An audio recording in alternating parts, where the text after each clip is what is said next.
From the beginning, the Final Fantasy series has been on the forefront of technology and storytelling, of character development and gameplay. And with every iteration, Square brought us to a new world full of rich and intriguing characters. This past year, over 200,000 Japanese gamers have ventured online for another amazing leap in gameplay. Final Fantasy XI. And now, the first and only fully online Final Fantasy title is coming to America. Vana'diel is a world of magic and technology, a world that mixes swordplay and sorcery, and all is held together by the power of the crystals. But when the memories of past wars begin to fade, evil once again emerges. The very basic story is about 20 years ago, these three kingdoms got into a giant war and kind of settled everything out, kind of peace across the land. Now, 20 years later, things are starting to kind of rumble back together. It has a lot of the old familiar namesakes of the FF series. It has chocobos, it has Moogles, it has airships, it has a lot of the character classes that everyone would be familiar with. The way the character progression works, it's a similar job system as was found in Final Fantasy Tactics and even farther back in Final Fantasy V, so where you can modify your character's job and your abilities as you see fit based on your experience and your gameplay. So you can kind of customize your character to however you want him to be. You are transported to the world of Vana'diel through your PlayStation 2 and network adapter. But you will also need to equip yourself with some new technology. The 40-gigabyte internal hard disk drive for PlayStation 2. You can play Final Fantasy XI with both broadband and narrowband. It supports both types of connections. You need a PlayStation 2 computer entertainment system. You need a copy of Final Fantasy XI, obviously enough, and a hard disk drive. Well, what the hard drive allows us to do is it allows us to create persistent worlds on the PlayStation 2. Once it's in, you can actually download content to your system so you can have an updating world. In the case of Final Fantasy, you'll have new quests, new weapons, new character classes, all sorts of things that are opening up, and the only way to do that is to have a hard disk drive in the PlayStation 2. You are not alone on this quest. Thousands of other gamers are battling monsters and searching for power alongside of you. It's up to you to decide who your allies truly are. Character quests vary. I mean, they vary as much from going through town to help a little boy find his father, to going out into the wild to gather certain things like rabbit skins, rabbit hides, defeating orcish fodder for their weapons to prove your bravery. There are quests where you go with a party on missions for your home countries. You can join up with up to 6 people in one party, and then 3 parties can come together to form a fellowship of sorts, so you can have up to 18 characters in one grouping. So it really is just a wide variety of quests, much more so than most Final Fantasy games before it. Only a handful of US gamers were able to experience Final Fantasy XI, the franchise's first online endeavor. We've brought you some videos for a sneak peek at this must-have RPG.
Auto racing is one of the most popular sports in the world. From Formula One to NASCAR, Indy 500 to Le Mans, auto racing has emerged from dusty tracks to glistening high-tech raceways with millions of fans worldwide. From what was once a cult following, today's fans embrace not just the cars and the racers, but the entire high RPM lifestyle, complete with gear, clothes, and of course, video games. The worldwide leader in the racing genre is the Gran Turismo franchise, whose latest release, GT4, promises to revolutionize the industry yet again. A preview of the latest and greatest took place at the 2003 E3 convention in Los Angeles. At a live press conference featuring the game developing guru Kazunori Yamauchi of Polyphony Digital, the next generation of Gran Turismo was unveiled. GT4 will feature over 500 cars and more than 50 racetracks. This game is not only a hit with gamers, but also with automotive industry insiders like Jeff Bartlett at Motor Trend magazine. The all-new physics engine in Gran Turismo 4 promises new levels of realism that's certain to appeal to enthusiast professionals alike. It allows a chance to virtually test drive a car and truly get a realistic lap time on the tracks. By mixing real-time action with photo-fixed backgrounds, a super realistic environment is created, enabling racers to see and feel what it's like to race through the streets of New York while seeing your reflection in a competitor's car. This environment mapping creates graphics so detailed that you'll be able to see leaves shaking in the wind as you blow by and head down the road. Add in the enhanced physics of car interaction with the environment, and you get a superior gaming experience.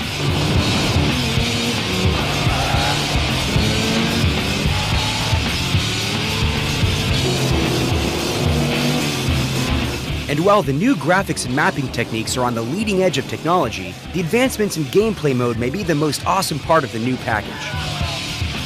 GT4 will now have the ability to network up to 6 players in an enhanced arcade mode. The Sony Computer Entertainment booth put GT4 into overdrive by setting up jumbotrons that showcase the live racing. Racing enthusiasts had a chance to demo the new networked version, equipped with the latest steering wheel and gas and brake peripherals from Logitech.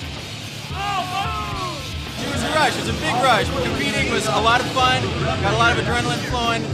The energy down here is really exciting, and I really enjoyed it. I had a good time. It had a lot more features. The cars were like intense. The graphics, everything was just amazing. It was exciting. Excited, really excited. My palms were sweating. Yeah, me too. I'm still shaking. Look at me. Oh man, the physics are just getting a lot more better. Overall, from the series, it's just improved from 1, 2, 3, up to 4 now. Man, it's great. It's more based on a simulator than actual arcade driving, like some of the traditional driving games. It's more realistic, and with the Logitech wheel, you get more of a real feel to the game because there's actually force feedback in the thing. If you hit something in the game, you actually get knocked out of the way. With the online component, I'm way excited. I'll probably have marital problems, but... With this much excitement being generated by the preview, anxious racing fans can hardly wait to see what else is in store when GT4 is released.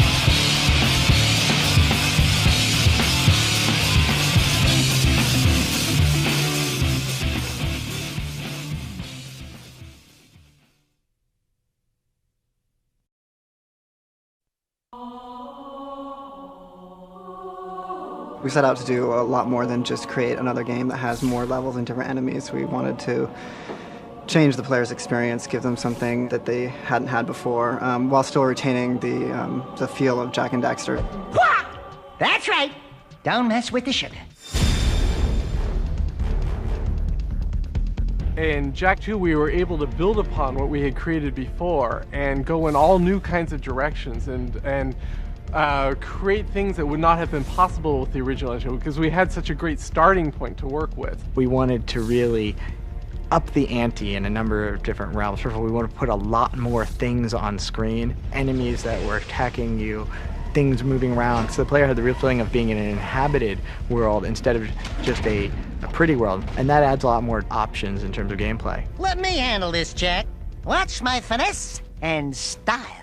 This story is a much more complex story than in the original Jak and Daxter. We're exploring a large number of more adult themes. There's bigger, greater evils around you, and there's betrayal and love. This is not just a kid's story. This is a story with a much broader reach. Jak has really done a lot of growing up this game. The plot actually starts out with him spending some time in jail, and he becomes hardened, and when he emerges, he's definitely changed. We're not doing anything until you tell us why metalheads are trading with the Baron's forces. I should have had you both kneecapped, eh? We knew what kind of character he was going into the first Jak and Daxter, But now we really have the opportunity to really develop his persona and his character. There's a very volatile element to this universe, which is the dark eco. And now we start to see how that's affecting Jack. Something's happening to me. Something he did. I can't control it. That was cool. Do it again.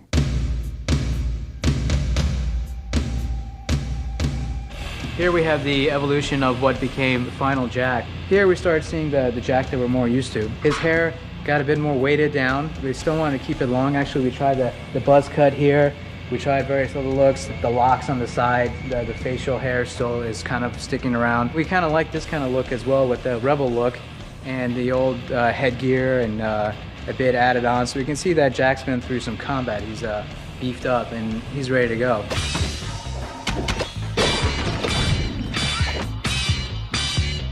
It took us a long time to find the right voice for Jack. But Mike Irwin, I mean, if there is a person in the real world that is Jack, it's Mike Irwin. We've done what you've asked. Now when do we see the shadow? Max Casella has returned to reprise the role as Daxter, and he is just a goldmine for us. This could have a serious impact on the lady factor. He's a bit grown up now because he's now in the big city, and there's a lot of big city vices for him to experiment with. Hot. And wait, I've seen you before. Shh, I'm Tess. Play along, and I may be able to get my hands on a few secrets. Ooh, I love undercover work, baby. We were always just thinking that basically the abuse of Daxter is the fun of this game.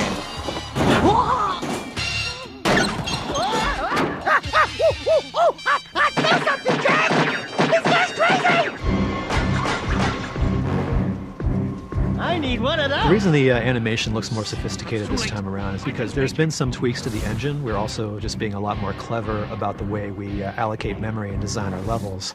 The most visible difference in the cutscenes is that our characters now have upwards of 10,000, 12,000 polys in them, whereas in the first game, the original Jak and Daxter, the characters would have maybe 2 or 3. The bottom line is what we are doing now in real time on the PlayStation 2 took an entire room full of computers, hours to do, as little as 5 years ago. We have a much greater amount of detail in the new game. We have single locations on our game that have larger polygon counts, so equal polygon counts to some of the entire levels in the original game. What's great about working with Naughty Dog is these guys are not happy just to have their game look as good as their previous game. They want to set a new standard for animation or artwork or programming on every single game that they do. We're always trying to push the envelope on both on a technical and artistic scale. Jak 2 is really a landmark title for Naughty Dog. We're really trying to create a cinematic feel that will set the new standard that other games will try to emulate.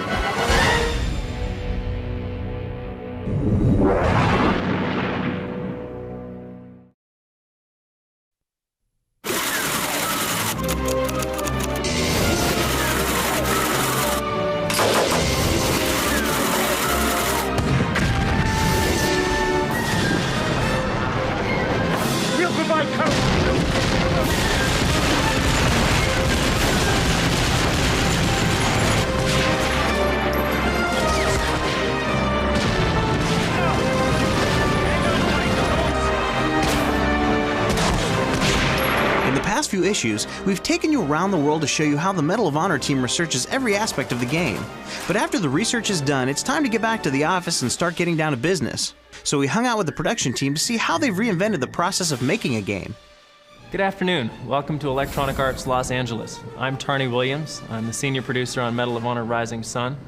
And today we're going to take you on a tour of the development team to meet some of the individuals who will be bringing this product to life. So let's go.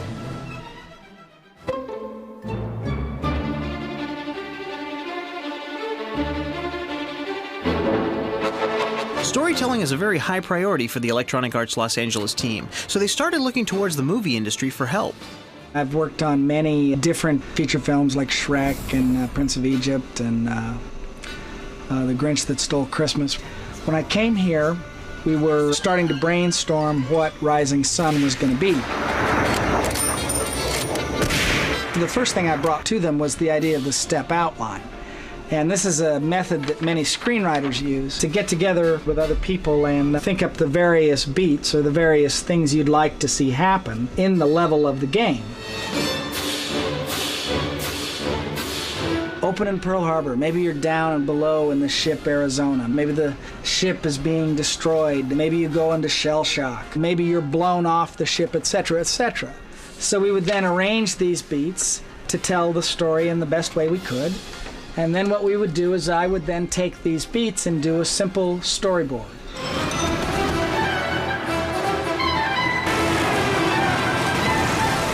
For the gaming industry, this approach is something new, because I think games have not been particularly concerned with story in the past. And so we've now employed this in great depth on Rising Sun. And I'm hopeful that Rising Sun will have a greater sense of drama, a greater sense of story, and more believable characters than any other interactive game.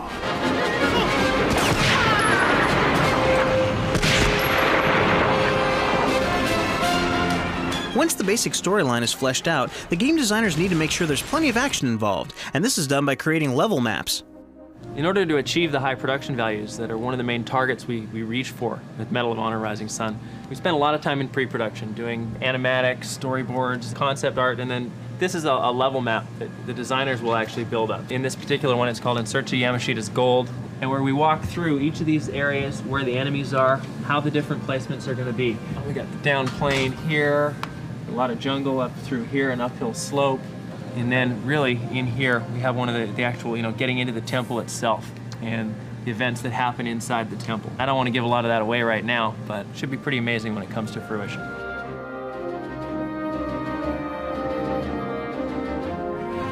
Now, if you stay on the raft, you would hit the same trigger and actually get the gator killing the guy. The ideas for the level maps come from sandbox meetings, where the team literally acts out the level in a sandbox using army men and model planes. I take input from everybody, try to be the last arbiter on gameplay, but we had a map design that went from river to road almost instantly, and the background artist working on it went, well, that's not really possible in the real world, and it's more visually interesting if we make it a dry creek bed that leads off from this, and then sort of incorporating that in and taking that path to the road as opposed to just starting it up right at water's edge. We should be able to just play it all like a director script from our scripting stuff. It's just this, then pause this long, play this sound file, this, pause this long, pause it. So we should be able to use the same assets. There's definitely a lot of back and forth between our artists and designers. Initially, the process is our sandboxing, where I'm there to say to the designer, well, visually, I don't know how we're going to pull this off. This isn't going to work. Or I can say, well, you know what? Here's a better idea. Why don't we do this? Because this might actually give you what you want, but look better at the same time. That way we could get more bang for our buck. So I could set down a trigger every, 10 feet on the raft where he does this. Exactly. We're going to join our Character Weeklies meeting here. This is a meeting in which the character team is able to show off the progress on their assets, and myself and our art director are able to give them feedback as to the direction and the progress they're going, and they can also get sign-off on those assets and move on to the next thing. The cockpit will be pushed back, like the glass canopy will be back, and he'll be outside, so he'll be firing at you with a pistol. And this is based on an actual event that happened. I would say the authenticity factor for our game does make it difficult sometimes, because every once in a while you really want to pull out that artistic license, but then we do have to always bring it back down to whether or not this was authentic. There's always a fine line between what's fun, what's visually interesting, and what's authentic. And we at least do try to start from being accurate, because it's an important aspect of our game, and we definitely respect the fans who have responded to that. But beyond that, I still reserve my artistic license, and there are areas where I do like to push things, but it's never with the intent to spit in the face of accuracy.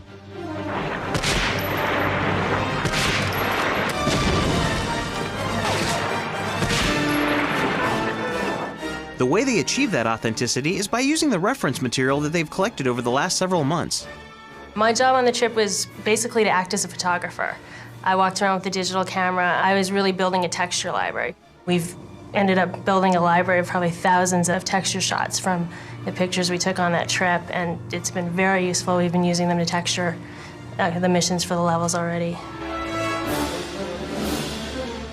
We took video footage of sort of like the atmospheric effects, weather effects and things like that. What we've done with that material now is we've taken it and edited brief little clips of it that we're handing off to our engineering department, so that when we have a specific feature or effect that we're trying to go for, we can actually show them a piece of film that says, this is what we're trying to get at. Long cylinder here, there's things sticking out of it, so I don't think you would just like toss it and try to catch it. You would like put it and with both hands catch it. With the animators, we try to animate a little bit hyper-realistic, a little bit more than a normal human can be. You can get motion capture up to a point, but there are some things that real humans can't do that we actually want to accomplish. Technically, you can hook somebody up to a slingshot rig and throw them against the wall, but we've got animators that can make that much more dramatic and who are experienced at doing that kind of thing. It's stretched realism as far as the way the animations work, and the performances are much more compelling.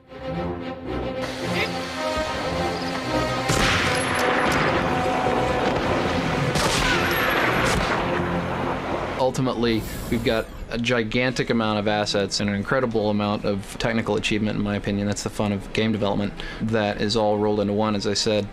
Over a terabyte of raw assets that gets distilled down into what we consider to be Medal of Honor Rising Sun, and that has to be shoehorned onto a DVD and into a PlayStation that has suited us very nicely for delivering the special effects punch and the graphical visual quality that we're trying to achieve for creating this title that's going to add the next step to the Medal of Honor franchise.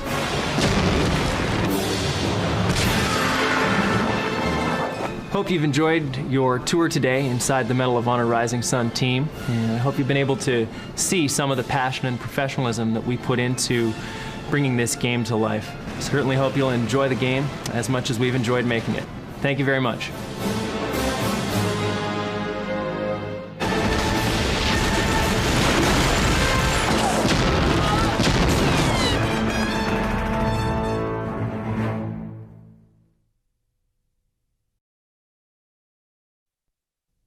I'm James Marsters. I play Spike on Buffy the Vampire Slayer. He was the villain and didn't get killed off, and he's in the process of getting redeemed.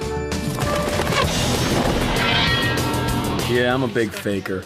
I'm not from England, I'm from Northern California, and did a lot of stage before I came to Los Angeles, so stage actors can do pretty much any accent that they could get paid for.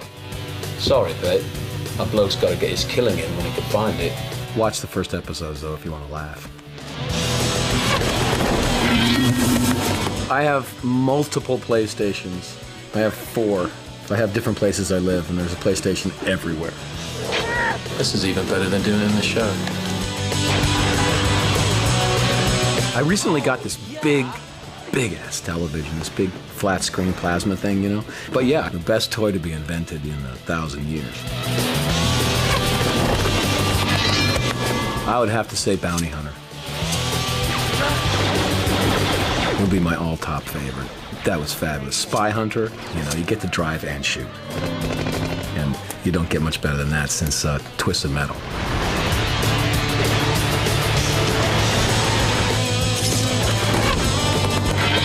It's so fun. You become a little kid. So, you know, I act like, oh, that's pretty cool. That's nice. And then I get the thing home and I play it for hours.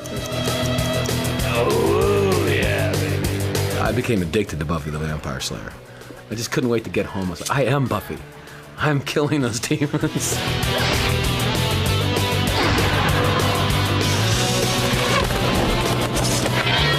It's like kissing my sister. It's weird. You know, a screen kiss is a very different thing than a real kiss. You're concentrating so hard in trying to get your light in your eyes and not get in her light. And then not making the lips go all crazy and effed up and stuff. And so it's really technical. It's a lot actually like stunts. So I don't know what it would be like to really fight with Sarah, and I also really don't know what it would be like to kiss her, because I really haven't really kissed her. The basic rule of thumb is I do everything as long as my feet are on the floor. If Spike gets thrown up against a wall or out a window, that's not going to be me. Teeth. Anything else is redundant.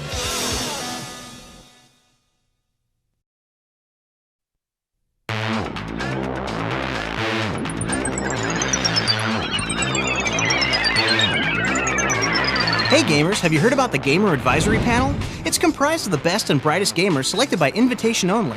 This community of gaming elites provides their input to help shape things to come from PlayStation and the world of gaming. The Gamer Advisory Panel shares information on new gaming skills, tips, and reviews of games. And that's all good, but sometimes things get even better. Some panelists get the chance to do the extraordinary. Such was the case at this year's E3 convention in Los Angeles.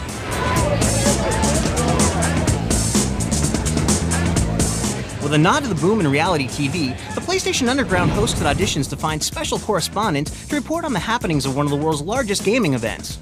Actually, today I jogged 5 miles and did 500 sit-ups. Little special presentation. It doesn't involve nudity or anything. If I could take one of my friends that's almost 60 and get them involved in playing Gran Turismo 3, then I can tell you we could do other things at E3. Actually, I've done absolutely nothing. At an undisclosed location, the hopefuls gathered to show off their skills to a panel of tough judges, shown here in silhouette to protect their identities. Anyway, they were still looking for poise, presentation, and personality. I'm actually looking for a combination of looks, books, freaks, geeks. I'm looking for diversity. Have a good understanding of the industry and gaming as a whole. Someone that's articulate, but I think someone that's enthusiastic. And we just need somebody out there that's energetic and that's going to get the information to share with other gamers. Definitely someone with personality. I need someone loud and in your face. Think it's easy to be in the glare of the spotlight? Think you have what it takes to shine when the red light goes on? Well, let's see how you stack up against these contestants. Yeah. Stand here. Stand here. Okay, if you want to hold that up. Basically, you have 2 minutes to tell us why you should be the correspondent reporter for the Gamer Advisory Panel to go to E3. And your time starts now. Well, first and foremost, I'm a gamer. I've been playing games all my life. You know, I've loved video games all my life. I've been playing video games my whole life. I've always been into games. I am a fanatic gamer. I'm a gamer. I mean, I'm a gamer and I love games. I've been a gamer for about half my life. But it takes more than being a gamer to be our correspondent. Having a keen sense of humor or a special talent helps. You want me because, first of all, I'm funny, I'm personable. All the ladies love me. I can walk on my hands, juggle. First of all, I'm cracking up that you actually have the timer. Other than my history with video games, maybe a bit of humor. I'm your basic go-to guy at work when it comes to video games. As big as I am, who's going to deny an interview with me? You have 2 minutes to do a presentation. Don't go over, you're going to be penalized. Oh, penalize? You're going to penalize me? What's penalize? Well, you call my mom, you're going to put it on my high school transcript. It's not just you, out of time. That's it. Thanks for playing. Alrighty, I lost. I do a really good Arnold Schwarzenegger impression. Look out, I'm very happy to be here. I'm here at E3 reporting. Look out! Oh no, it's Silent Hill 3. Ah! Drawing bad there. Sure thing. And by all means, use props. One simple equation. E3 equals funny over suck to the power of me. This is me 25 years ago. You can tell because I'm a lot shorter in this picture. This is me playing Atari 2600. Finally, I'm E3 veteran. I've gone for the 3 or 4 years probably, and there's no restraining orders from me and any of the booth girls. So this is me now in college. Sorry, beer cans. I apologize, Nintendo, PlayStation. I'll get it right later. I'm promising you less suck for your buck. We're not really sure if begging is going to get it done, but you definitely have to want it. I really want to go. I want to go, please! I want to go. Yes. It all comes down to the ability to leave it all out on the floor and then walk away happy. It was all I'd hoped and dreamed of and more, much more. I feel like, the belle of the ball. Cheers. Hope you guys don't mind cleaning those up because I don't need them anymore. I'm out of here. Thanks, guys. Bye. With the competition ended and miles of videotapes reviewed, some difficult decisions had to be made. And the winners are... Hi, I'm Bob Pritchard from the Gamer Advisory Panel. Hi, and welcome to E3. I'm Richard Zuniga. Hi, this is Julie from the Gamer Advisory Panel. Hey, what's up? I'm Albert Ocampo here at E3. Hi, I'm Tyler Giffen here on behalf of the Gamer Advisory Panel. Hi, everybody. I'm Brad DeMoss, and I'm taking a small break from running around here at E3. Hi, everybody. This is Ryan McDonald with the Gamer Advisory Panel. Hey, guys. This is Greg Hancock reporting for the Gaming Advisory Panel for Sony PlayStation. And just so you know, it wasn't all fun and games for our Cub reporters. They actually had to do a lot of work covering the convention floor, filing video and written reports for the Gamer Advisory Panel website. For the brave souls who took a chance and showed their mettle, life became a bit more interesting when they put down their consoles and picked up a microphone for a few days and experienced the gaming world as another kind of player. I'm here with the rest of the Gamer Advisory Panel members. E3 what? It's like Vegas times 10 in one tiny little room. You feel natural now? I feel pretty natural. This is Arnold right here reporting live from PlayStation Magazine, the PlayStation Underground headquarters right now. Get down!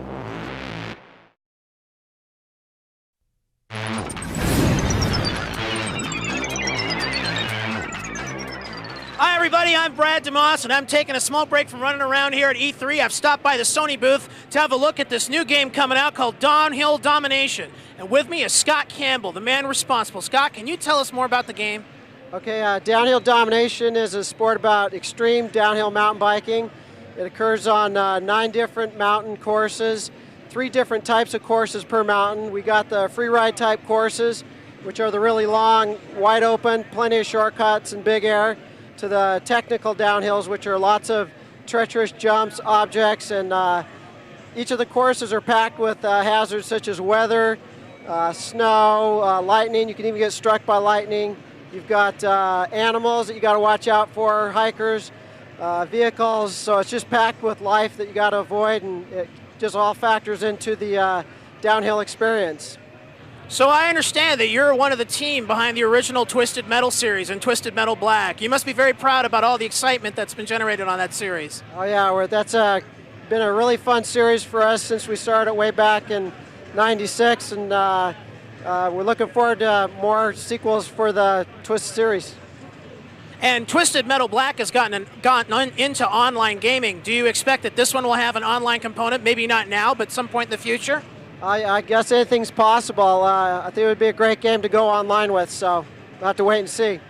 So you think it might put in some sort of dissing element where people in the chat room could diss each other and then challenge each other to a race? Because you have a fighting element in this game. Oh yeah, it'd be really good to do that throughout the course of racing, where you can actually start taunting the other riders. Because of the combat system, it could get pretty crazy.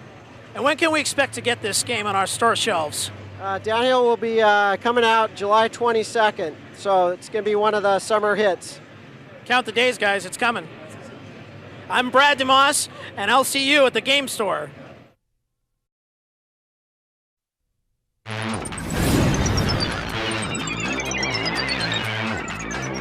Hi, this is Dealey from the Gamer Advisory Panel, and we are here at the Sony booth in front of the iToy display, and we will be interviewing Ron. Hi. Hi. So how long have you been developing this technology? The technology itself has been developed for over 3 years now. The software is about a year we've been developing this. And I'm curious about one thing. Why did you think of the name iToy? Well, it's a play on words. It's like, toy is something quite fun, and the whole eye thing, the camera looking at you, it's a fun name. It's a great logo as well. Yeah, it is. How can you set up this game at home? It's an easy setup. You've got the iToy camera, plug that into the USB port of your PlayStation 2, and place it on top of your TV. You don't need a white background at all. You just need to make sure that you've got enough room to play and that no one's moving behind you. Number one, if they are, they're going to interfere with the games. And number two, if they are and you're playing Kung Fu, there's a high chance that you'll hit them. So you don't want that. So who is your target audience for this game? The youngest person I've had playing it is 3, and the oldest is 90. So it's as broad as you can get. And how do you expect to get these people who have never played a game before, how do you expect to get them exposed to this? Well, I think if you have a look at the iToy, there's no control pad. A lot of people are put off by the amount of buttons on a pad. And, it's just body movement, so anyone can get into it. They can watch someone play and watch the way they move, and they'll think instantly, oh, I can do that. So, when is the game going to be released in the US? It's going to come out in September for $39.99. This is Dealey in E3 in front of the iToy booth, signing off. Goodbye.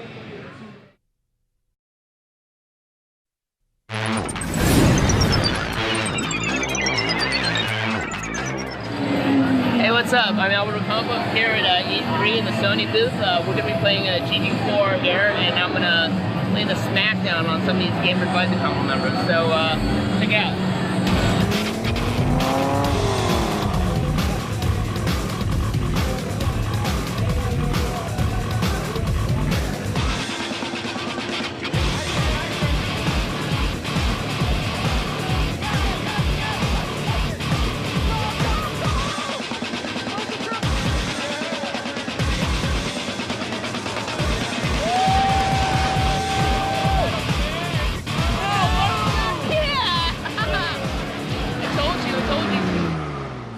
here with the rest of the Gamer Advisory Panel members at the competition arena here at the Sony booth at E3, and we just, well, actually, I just beat you guys, didn't I? Yeah. Isn't that right? So what do you think about the game? It's an online game, so you'll be able to play with a bunch of people over the internet or what have you. Playing against 4 people is pretty fun, wasn't it? Well, I think the game handles really well. It's way better than Gran Turismo 3 was, and I was impressed with the graphics. They were really great. Highlights for you? Oh, man, I had so much fun playing that game. I mean, it was really the best racing game I had ever played in my life, even though I didn't do that well, but, you know, next time I'll definitely try to do better. Seriously, it's like you're driving these hopped up race cars. You don't get the chance to do that in real life. It was pretty realistic, wasn't it? Oh yeah, I like the online option because there has to be somebody worse than me out there, and it's a big world. So got to be some stinkers too. So kicking those guys' butts was a really good experience, man. It was a great way to experience GT4. I know I'm looking forward to it. It's Albert Campo from the competition arena here at E3 signing off.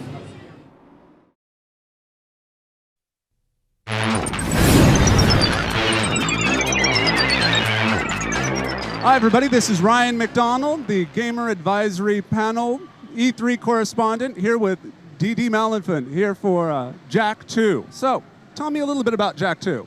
Well, Jak 2 is the follow-up to the greatest hit title, Jak and Daxter, The Precursor Legacy. It is, in fact, a much different game.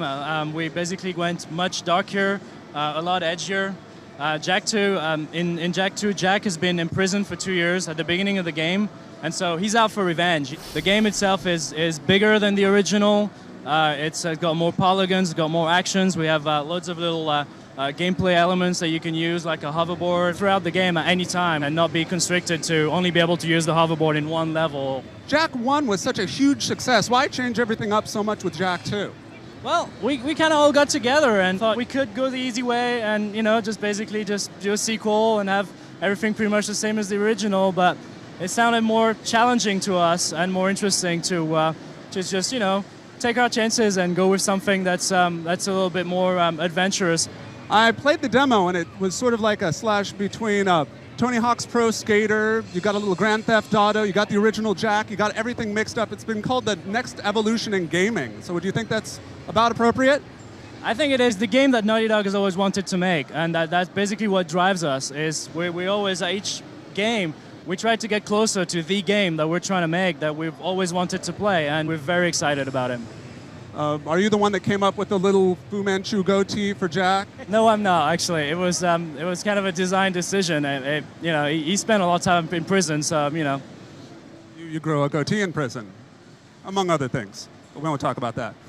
So ride the wave, ladies and gentlemen, while you're at it, and buy Jak 2 when it comes out. When can we expect Jak 2 to hit the streets? Jak 2 will come out fall 2003, so definitely look out for it. It's an awesome game. Will do, most definitely.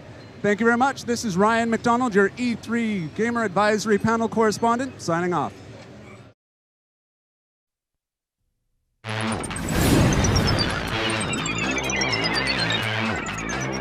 Hey guys, this is Greg Hancock reporting for the Gaming Advisory Panel for Sony PlayStation. I'm standing here with Jim Wallace, the producer of Rise to Honor, and fortunately we have an opportunity to ask him about the game. If you could, do us a favor, tell us a little bit of how this game starts off.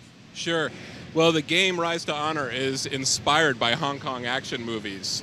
It features a 360-degree fight system where the player is controlling exactly where his attacks go without, changing the orientation of the player.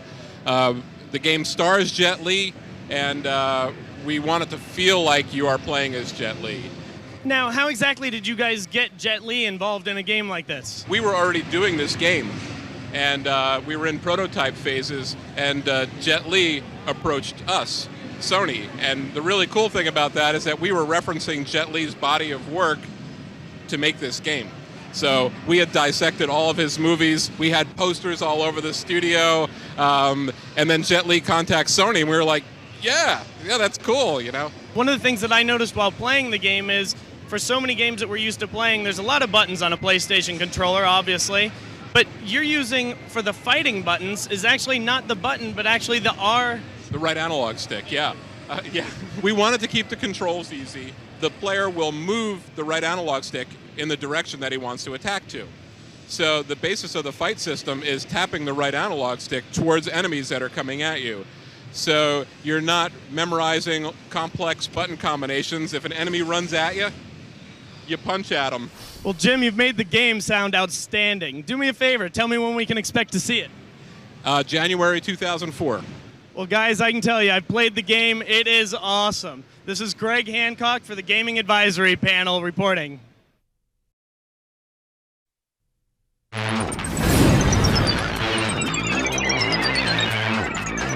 Hi, I'm Bob Pritchard from the Gamer Advisory Panel, and today I'm with Seth Luisi, who is the producer of one of the hottest online games for 2003 on the PlayStation, SOCOM 2 U.S. Navy SEALs. Seth, what can you tell us about SOCOM 2 that players can expect in this new game? Well, with SOCOM 2, we really evaluated everything that we'd done in SOCOM and looked at a lot of the feedback from the consumers, what they posted on different bulletin boards, different reviews, and actually talked a lot with consumers online using the headset too and got a lot of feedback from them. So with SOCOM 2, we're really looking at the entire game. We're adding new weapons, better AI, better graphics, and really trying to evolve SOCOM into SOCOM 2. That's great, and I know a lot of gamers are really looking forward to that. How about maps? We got a lot of new maps, and how much bigger are they, and what can we expect as far as design goes? Well, one of the exciting things about SOCOM 2 is that not only is there going to be 12 new multiplayer maps that are going to be a lot larger than in the first SOCOM, but we're also going to bring back all 10 of the original SOCOM maps into SOCOM 2. So they'll have better graphics, they'll have different times of day, and new interactive elements as well. So we're really excited. You'll still be able to play your favorite SOCOM 1 maps in SOCOM 2 as well. Well, we're really looking forward to SOCOM 2. When can we expect to see it on the store shelves? SOCOM 2 U.S. Navy SEALs will be on shelves November 2003. Great. For the Gamer Advisory Panel, I'm Bob Pritchard. I'm out.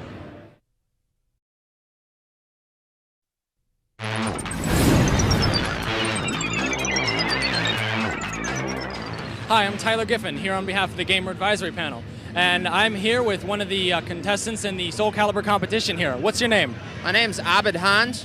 Abed, hi. So I just played you in Soul Calibur and you pretty much beat me to death. So you're going to be playing up against, I believe, 3 other people. And then if you win, then you're going on to the finals at the Namco booth. So how do you think you're going to do? I think I'm going to do pretty well. I've been playing Soul Calibur for a while. Hopefully it'll all go well. Right on. Well, I wish you the best of luck. Now let's go check out how everybody's doing in the competition.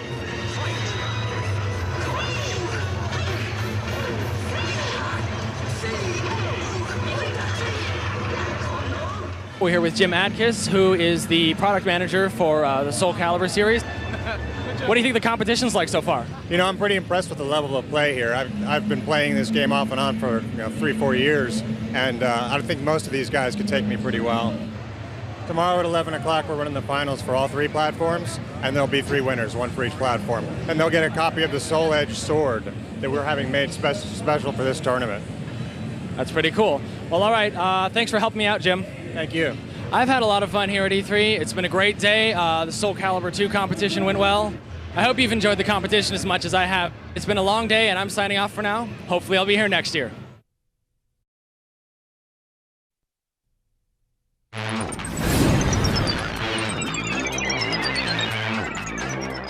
Hi, and welcome to E3. I'm Richard Zuniga, standing here with Mike Orenich. We're here in front of the Tomb Raider Angel of Darkness demo kiosk we got going on here. Mike, I want to ask you, what can we expect from Tomb Raider for the PS2?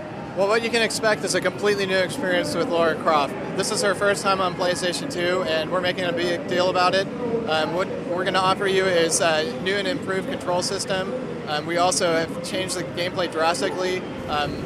You can do things now like employ stealth tactics. You can go toe-to-toe with your enemies. Now you can control the camera. You can move all around. You can center it. We also have a button that puts it right into stealth mode. Sneak up behind the guard, break his neck silently, and then get into the room to complete your objective. You still have some of the classic type of Tomb Raider moves doing the flips and the jumps. We also allow you to increase her individual abilities, kind of a RPG-like fashion. You can, as you earn more skills in the game, you can increase her speed, you can increase her strength, her jumping ability. and that really kind of caters to the way you want to play the game. We've moved away from the linear approach to gameplay, and we've given you a number of different ways to solve the problems that Laura's going to be facing in this adventure. Wow, it sounds like it's going to be totally full throttle from all that gameplay enhancements, all the graphics upgrades. It's going to be really cool. Well, this is Richard Zuniga reporting for the Game Advisory Panel here at E3. Thank you.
Espionage, the first action stealth game to integrate traditional weapons with extensive psychic powers.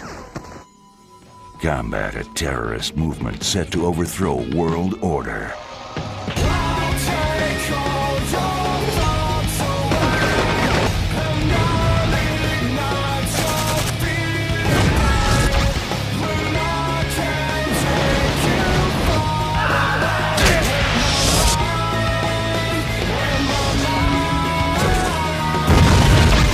Espionage.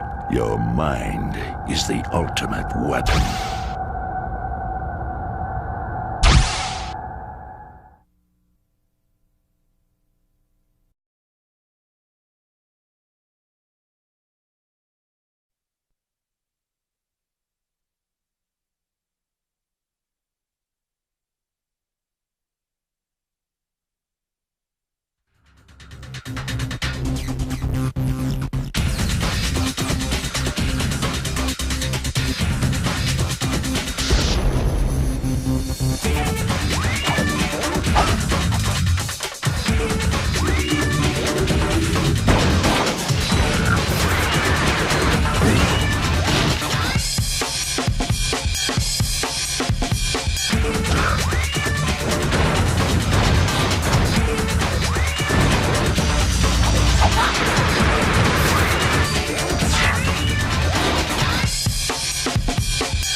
I love sports, but you gotta know what games are right for you. Same with computer and video games. That's why parents have to make sure each game is right for their kids. How? Check the rating. Every computer and video game has a rating symbol that tells you what age group the game is best for. There's also a content label that tells you what's in the game. When you check the rating, the control's in your hands.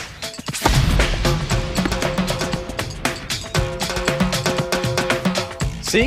You gotta play the game that's right for you.